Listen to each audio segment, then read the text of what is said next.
Hello students, welcome to Devansh classes. आज मैं आपको बताने वाला हूँ कुछ टिप्स एंड ट्रिक्स जिसकी हेल्प से आप इंग्लिश फ्लुएंटली बोल पाएंगे। So let's start one by one.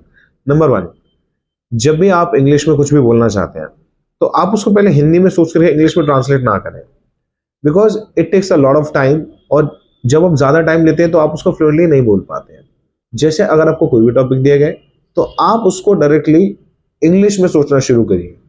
Doesn't matter कि आप सही बोलोगे या गलत बोलोगे, बट द मैटर इज कि आपको जो सेल्फ कॉन्फिडेंस है वो बूस्ट होगा।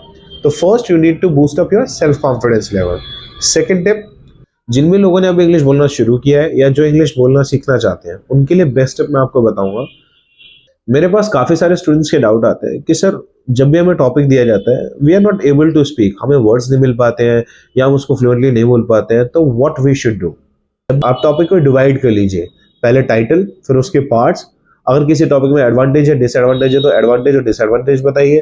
फिर उसके बाद कोई रीजन है तो रीजन बताइए, या अगर कोई सोल्यूशन है तो सोल्यूशंस के बारे में बात कीजिए, और फिर एट द एंड कंक्लूजन।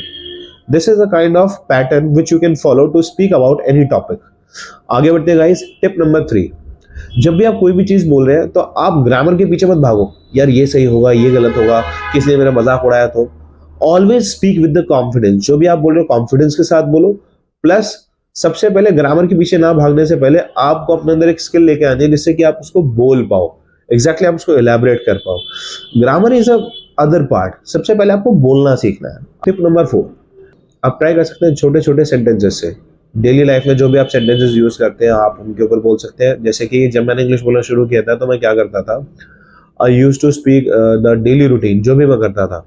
तो पास्ट में होगा तो पास्ट में आप सेकंड फॉर्म यूज करते हैं ज्यादातर। पास्ट इंडेफिनिट जैसे I woke up, I got freshen up, after that I had breakfast, then I went to the market, then I came back, then I took a shower, then I got up ready, then I went to the office। तो जैसा आप देख पा रहे हो पूरे routine में हम सिर्फ वर्ब की सेकंड फॉर्म का यूज कर रहे हैं। तो it would be very easy for you. Same चीज जब भी आप कोई काम करते हैं पूरे दिन में, जो सुबह से लेकर आपने काम किया है उसको आप इंग्लिश में बोलना चालू कर सकते हैं। एज यू कैन सी, जब आप छोटे छोटे सेंटेंसेस को बोलना सीखेंगे that would help you to speak in English properly and fluently. Hope you got it. Tip number 5. In tip number 5, what you can do is, जब आप एक बिगिनर लेवल को क्रॉस कर चुके हो, आपको पता है कि बोलना कैसे है, अब आपको पता है हिंदी में नहीं सोचना है इंग्लिश में सोचना है। नाउ यू नो कि जो भी आप एक्शंस बोलना चाहते हो वो आप यूज कर सकते हो। अब आपको छोटे छोटे सेंटेंसेस को मर्ज करना आ गया है। So what you can do is to conquer your fluency in English. अब आप ग्रामर पे थोड़ा सा काम करिए, ग्रामर को अपने एनहांस करिए। Use some advance words, advance vocabulary words, use some modern phrasal verbs, use some modern idioms.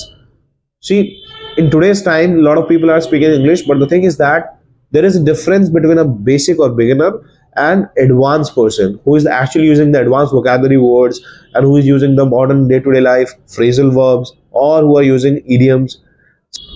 See, when the person use some advanced words, it looks fabulous. So what you have to do is first go with the basic one. पहले आप confidence buildup करिए, छोटे छोटे sentences को मर्ज करिए, अपने daily routine को आप बोलिए, जो भी आप एक्शन करते हैं उनको आप बोलने का ट्राई करिए। And don't forget the most important tip, that is you should never think in Hindi, try to think in English, that would help you to speak in English. So ladies and gentlemen, this was Devansh Sharma signing off. We're gonna see you in the next video. Till the time, take care, enjoy yourself, keep learning, keep growing, keep supporting. Bye bye, take care, thank you.